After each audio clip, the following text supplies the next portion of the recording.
Adoption de la politique nationale de développement des archives PNDA 2022-2030 fait partie des décisions prises par le Conseil des ministres de ce mercredi 9 mars 2022. Vous suivrez le point dans cette édition. Speedline TV a désormais une base régionale dans les départements du Mono et du Koufo, implantée dans l'arrondissement de Sé, la commune de Kouyogbe. L'antenne est déjà opérationnelle au grand bonheur des amis téléspectateurs. Et puis en interactualité, le nombre de réfugiés augmente de jour en jour. Ils sont désormais plus de 2 millions. Des milliers d'Ukrainiens continuent de fuir leur pays, direction la Pologne qui accueille le plus grand nombre de réfugiés selon les Nations Unies. Bienvenue dans cette session d'information sur Speedline Télévision. Le Conseil des ministres s'est réuni ce mercredi 9 mars 2022 sous la houlette du président de la République Patrice Talon, chef d'État, chef du gouvernement. Plusieurs décisions ont été prises au cours de cette séance. On peut citer entre autres l'adoption de la politique nationale de développement des archives PNDA 2022-2030. Plus de précisions avec Romaric Dossa. Autorisation de signature d'accords de subvention pour le développement et la facilitation de mise en œuvre d'un compact concomitant du Millennium Challenge Corporation pour le Bénin. Le Bénin a été déclaré éligible pour bénéficier du gouvernement des États-Unis d'Amérique à travers le Millennium Challenge Corporation d'un potentiel accord régional au fin d'appuyer certains projets dans le secteur des transports. Les 10 projets visent à promouvoir l'intégration économique et l'accroissement du commerce régional ainsi que la collaboration transfrontalière entre le Bénin et le Niger. Dans le but de disposer d'un document juridique qui régit ce partenariat pendant cette phase préliminaire, il est apparu nécessaire de conclure un accord de subvention et de facilitation de mise en œuvre entre les deux parties en vue d'appuyer la réalisation des études préliminaires de faisabilité technique, des évaluations environnementales et sociales, de même que des plans d'atténuation des impacts relevés. C'est dans ce cadre que le Conseil a autorisé la signature de cet accord et instruit le ministre du Développement et de la Coopération de l'Action gouvernementale, le ministre de l'Économie et des Finances et le ministre des Infrastructures et des Transports à l'effet d'exécuter les diligences nécessaires à la mise en œuvre effective des dispositions de l'accord. Adoption de la politique nationale de développement des archives PNDA 2022-2030. Le diagnostic du secteur des archives fait observer une situation très préoccupante caractérisée entre autres par l'inexistence d'un cadre stratégique cohérent et d'un système efficace d'archivage au Bénin. Les défis et enjeux mis en relief par l'analyse du secteur indiquent que toute la chaîne archivique doit être revisitée en faisant de l'intégration du numérique un instrument majeur de développement et de gouvernance des archives à tous les niveaux. C'est pour y parvenir que la PNDA a été élaborée afin de contribuer à la consolidation de la bonne gouvernance conformément au programme d'action du gouvernement PAG 2021-2026. La raison d'être de la PNDA relève par ailleurs de l'insuffisance, voire l'inexistence de données probantes et d'informations fiables pour éclairer la prise de décision, améliorer la planification du développement et assurer la cohérence dans la préservation de la mémoire collective. Une fois adoptée, la mise en œuvre de la PNDA se traduira en axe stratégique et en plan d'opérationnalisation assorti de ressources subséquentes avec l'instauration de mécanismes efficaces de suivi-évaluation. Pour en garantir le succès, compte sera tenu de l'implication de tous les acteurs au plan national. Des lois pour marquer le soutien du gouvernement aux initiatives privées de développement. Voilà entre autres les chantiers donc sur lesquels s'investit la commission du plan et de l'équipement de la production également depuis le début de la 8e législature de l'Assemblée nationale du Bénin.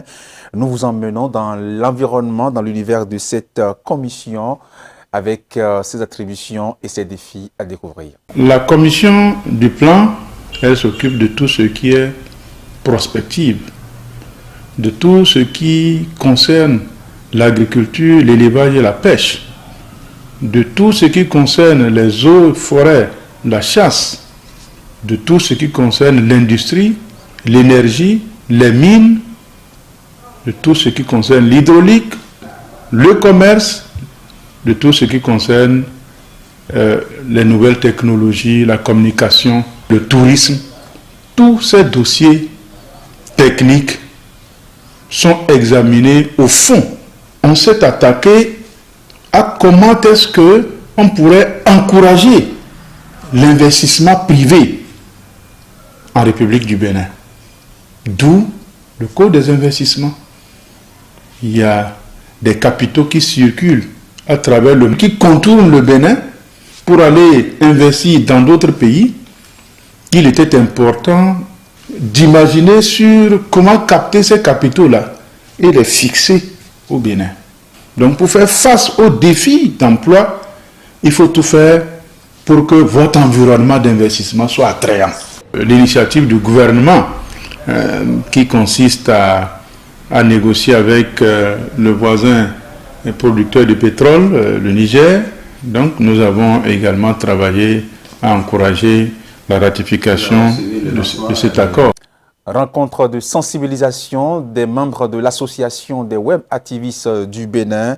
C'est dans le cadre de la campagne de vaccination accélérée lancée par le gouvernement du Bénin. Il est attendu de ces influenceurs web le partage de la bonne information à la population. Après les leaders d'opinion, c'est au tour des web activistes. Ils sont également sensibilisés sur les bienfaits des vaccins anti-Covid. L'approche que nous allons utiliser, c'est beaucoup plus une approche basée sur des témoignages et une approche basée également sur la déconstruction des fake news, la déconstruction des mauvaises informations qui sont répandues et beaucoup d'autres stratégies que vous aurez le temps de découvrir dès les prochains jours sur les réseaux. Donc nous allons faire un travail assez stratégique qui ne va pas s'arrêter uniquement aux réseaux sociaux. Ils se disent donc bien outillés pour porter la vraie information sur les réseaux sociaux, une manière pour vaincre un faux déni dans le rang des populations. Le défi majeur à relever pour la présente campagne est celui de mobiliser les populations en vue de leur adhésion à la vaccination. C'est pourquoi je voudrais vous inviter à un engagement personnel aux côtés de tous les acteurs qui interviennent dans cette phase intensive de campagne de vaccination. La vaccination, l'unique manière pour lutter contre la Covid-19. Elle est recommandée pour se protéger et protéger les autres. Je l'annonçais en titre, votre télévision Speedline TV a désormais une base régionale dans les départements de Mono et du Koufo, implantée dans l'arrondissement de Sé, dans la commune de Khouyogbe. L'antenne est déjà opérationnelle au grand bonheur des amis téléspectateurs de ces départements Mono Koufo, bien sûr, qui peuvent facilement bénéficier des services de Speedline Télévision pour plus de visibilité et plus large également sur leurs services et différents événements. Suivons ici avec notre correspondant du Mono et du Koufo, le résumé. Nous sommes ici, aux portes de l'arrondissement de Sé, une localité qui vous accueille dans son décor artisanal féerique. Amis téléspectateurs, bienvenue à vous. Aujourd'hui, c'est un grand jour sur votre télévision Speedline TV. C'est un jour qui sera gravé en lettres d'or dans les annales de votre télévision, puisque ce jour consacre le démarrage effectif des activités au niveau de son antenne régionale Mono Koufo implantée ici à Sé, où nous nous trouvons actuellement. Depuis que nous sommes là, chers amis téléspectateurs, selon nos recoupements, l'arrondissement de Sé, qui se trouve dans la commune de Khouyogbe, dans le département du Mono bien sûr, a une population estimée à plus de 26 700 habitants, répartis dans 19 quartiers et villages. Les principales activités menées ici à Sé sont l'agriculture, l'élevage, la pêche, l'extraction du sable et du gravier. Et tout ça, c'est pour les hommes. Du côté des femmes, nous avons les céramiques, qui sont l'apanage des braves et vaillantes femmes de la région de Sé. Il suffit juste d'y faire un tour et vous verrez un peu partout exposées aux abords des voies ces belles œuvres en argile qui constituent le fruit de l'ingéniosité de ces vertueuses femmes de l'arrondissement de Sé. Et c'est d'ailleurs la raison pour laquelle Sé est encore appelée la cité des potiers. Chers amis téléspectateurs, dans la commune de Khouyogbe, l'arrondissement de Sé est celui le plus urbanisé. Le patois dominant parlé ici est le Sakwe. Durant tout le temps que nous autres aurons à passer ici, pour votre bonheur bien sûr, nous allons couvrir les deux départements du Mono et du Koufo. Des départements qui du nord au sud se trouvent aux confins de la République togolaise. le Mono et le Koufo comptent en tout 12 communes disposant d'énormes potentialités agricoles, touristiques et culturelles. Rassurez-vous, désormais avec nous, vous aurez le point de tout ce qui fait l'actualité dans les différentes contrées de ces deux départements. Nous allons vous faire vivre des reportages, des enquêtes, des directs, des magazines, des documentaires et surtout, des publics reportages qui, on espère, ne viendront pas sans vous, chère population du Mono et du Koufo. N'hésitez donc pas à nous contacter pour toutes vos préoccupations liées à la couverture médiatique de vos différentes activités. Nous sommes là pour vous accompagner, nous sommes là pour vous révéler, nous sommes là pour donner vie à tout ce que vous aurez à entreprendre allant dans le sens de la visibilité ou la médiatisation de vos événements. Adoptez donc la chaîne de télévision Speedline TV et vous ne serez pas déçus. Chère population du Mono et du Koufo, le contact est ainsi scellé entre vous et nous. Nous attendons donc votre balai au niveau de notre base régionale implantée ici, à Sey. Ceci en vue d'une collaboration qui, on espère, sera fructueuse. Et puis après cette réalisation, Raphaël Sourin et Innocent Zopon ont promené leur micro dans le rang des citoyens des départements du Mono et du Koufo. Très émus, ces derniers expriment leur satisfaction et n'ont pas manqué d'adresser leur gratitude à l'endroit donc du promoteur de l'organe pour avoir pensé à leur département pour installer cet outil de développement. Reportage. En tant qu'office du terroir, simplement, c'est avec une joie que nous accueillons votre chaîne. Et en plus de cela, en tant que premier adjoint au maire, je crois que vous constituez en quelque sorte un partenaire pour nous dans le domaine de la communication. C'est, disons, plus qu'une joie d'abriter, c'est une joie pour la commune de Houéoué d'abriter une chaîne de cette importance qui est sur le satellite. Speedline, en s'installant par exemple dans notre commune, constitue un partenaire au développement de la commune. Les deux partenaires doivent s'appuyer, doivent s'aider dans la mesure du possible pour que aussi bien l'un que l'autre, nous puissions atteindre nos objectifs. La commune de Houéoué, d'abord, se détermine par l'exploitation de la mine. Et ça a été une très grande joie pour nous quand le président Baptiste Talon a parlé de réforme dans ce domaine. Aujourd'hui, ça nous fait ramener beaucoup de l'argent. Et je profite de l'occasion pour le remercier, pour remercier le président et tous les ministres.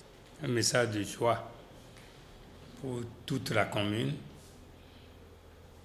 à l'égard du promoteur de la télévision qui a pensé d'abord au Bénin, venir installer une chaîne de télévision et précisément dans la commune de Houéoué, dans le département du Mono.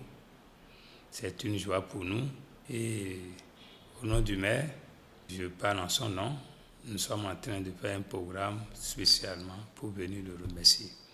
Nous sommes très ravis de voir une nouvelle chaîne atterrir sur le territoire du Mono Koufo et nous sommes très ravis de suivre cette chaîne au jour le jour. Moi, par exemple, c'est ça que je capte quand je rentre très fatigué du service.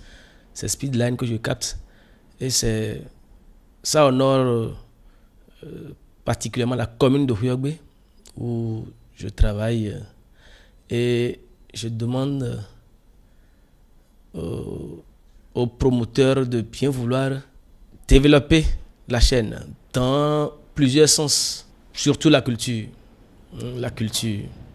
notre diversité culturelle dans la commune de Houéoué. Valoriser nos lieux culturels, notre poterie en général dans la commune de Houéoué, précisément à Sey, où se trouve le siège régional. Nous serons très heureux de vous accompagner. Je suis de temps en temps la chaîne, mais j'ai vu que la chaîne fait des recherches sur des événements passés qui nous rappellent et avec des séquences qui sont très intéressantes. Et ça accroche pour ceux qui connaissent un peu l'histoire. Quand ils voient certaines choses, on se dit, ah, voici, ils ont pu trouver ces documents-là pour repasser. En dehors de ça, la chaîne passe le sport, la musique, comme toutes les autres chaînes qui sont intéressantes. J'encourage le promoteur parce qu'il a investi en matière de qualité des équipements.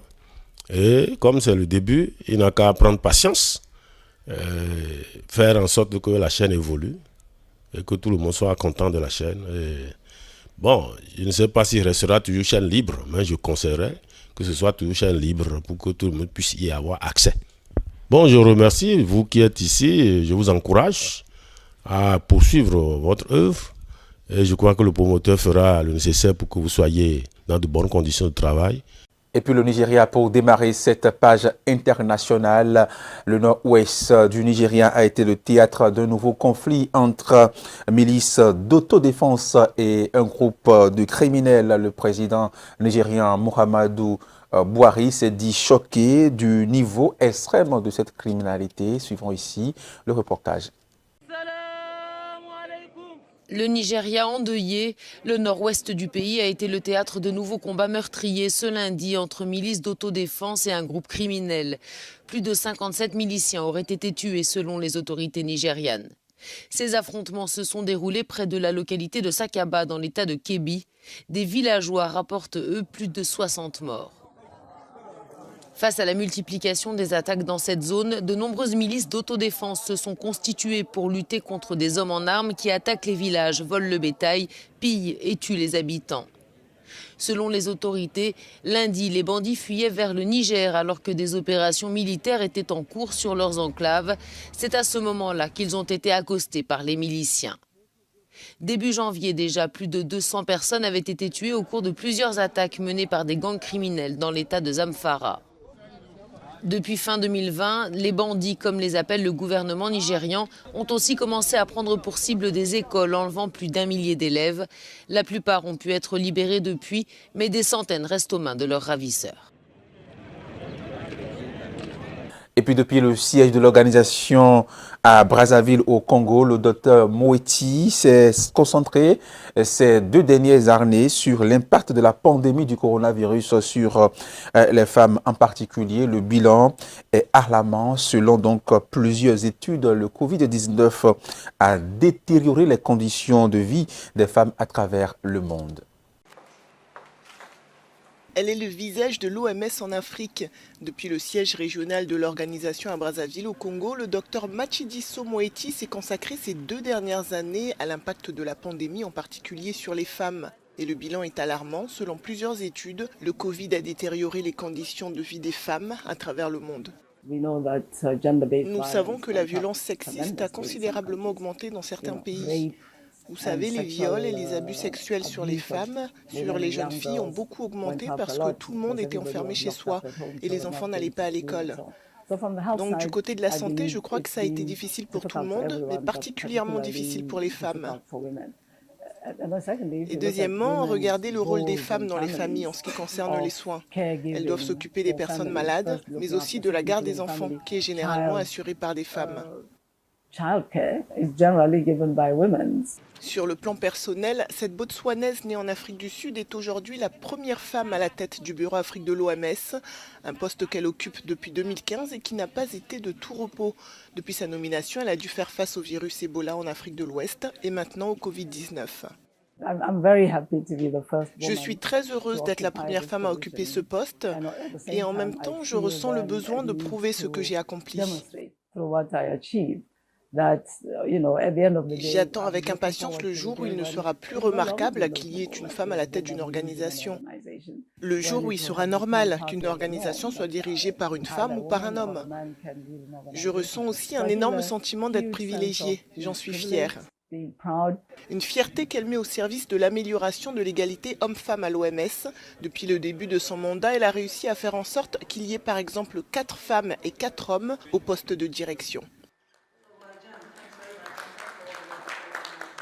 Zimbabwe, les cliniques en crise après l'émigration des infirmières. Un bon nombre d'infirmières quittent le pays à la recherche des meilleures perspectives. La plupart d'entre elles partent pour les Royaumes-Unis ou l'Irlande, d'autres vers les pays voisins, au Zimbabwe ou dans le secteur privé. Images et sons. Au Zimbabwe, les cliniques sont confrontées à une crise faute de personnel. Un nombre croissant d'infirmières quittent le pays à la recherche de meilleures perspectives. La plupart d'entre elles partent pour le Royaume-Uni ou l'Irlande, d'autres vers des pays voisins du Zimbabwe ou dans le secteur privé. Selon le Health Service Board, 2000 travailleurs de la santé ont quitté le Zimbabwe pour des pays comme le Royaume-Uni, les États-Unis et l'Australie en 2021. Le Conseil des services de santé de l'État affirme qu'un peu plus de 2200 membres du personnel médical ont quitté ces services l'année dernière. 900 d'entre eux étaient des infirmières. Ce chiffre représente le double du nombre de personnels qui ont quitté en 2020 et le triple de celui de 2019. Le Zimbabwe connaît sa pire crise économique depuis des décennies, avec une inflation incontrôlée, des salaires stagnants et des pénuries de produits de première nécessité. Depuis 3 ans, pour cause de rémunération insuffisante, le secteur de la santé est le théâtre de grèves intermittentes. La guerre entre la Russie et l'Ukraine continue de faire l'actualité. Les troupes russes ne sont plus qu'à 15 km de Kiev au 14e jour de cette invasion de l'Ukraine. Les forces russes en s'éclairent depuis un certain moment au moins, et 4 villes mercredi, alors que Kiev, toujours sous le contrôle ukrainien, se prépare à un assaut. Reportage. Les troupes russes poursuivent inexorablement leur avancée vers Kiev. 2 semaines après le début de l'invasion de l'Ukraine, les colonnes de chars ne se trouveraient plus qu'à une quinzaine de kilomètres de la capitale. En parallèle, la Russie continue ses bombardements, notamment sur les villes de Vinnytsia au sud-ouest de Kiev et Malyn à l'ouest. Face au déluge de feu, le président Zelensky insiste pour que les Occidentaux envoient au plus vite des avions de chasse à l'Ukraine, à commencer par les MiG-29 proposés par Varsovie. Une offre déclinée par les États-Unis qui évoque le risque d'une escalade du conflit. Sur ces images satellites, l'activité militaire en cours à Kiev et dans ses environs, ainsi que certains des dégâts causés par les frappes aériennes et les tirs d'artillerie. Des dégâts comme ici à Kharkiv, 2e ville du pays, largement défigurée après plusieurs jours de bombardement, mais toujours sous contrôle ukrainien selon les autorités locales. Ces attaques ont fait un nombre indéterminé de morts des 2 côtés, dont de nombreux civils. L'ONU fait état de 474 Ukrainiens tués. L'Ukraine parle, elle, de 2000 morts, dont 41 enfants. Des enfants qui payent le prix fort de cette guerre. Un hôpital pédiatrique a été bombardé ce mercredi à Mariupol, dans le sud-est du pays, faisant plusieurs blessés. Le président ukrainien parle d'atrocités et appelle une nouvelle fois les Occidentaux à instaurer une zone d'exclusion aérienne. Ce jeudi, la diplomatie tentera de reprendre ses droits avec une rencontre annoncée en Turquie des chefs de la diplomatie russe, ukrainienne et turque. Toujours la Russie, l'appel au renforcement de l'effort européen face à la Russie.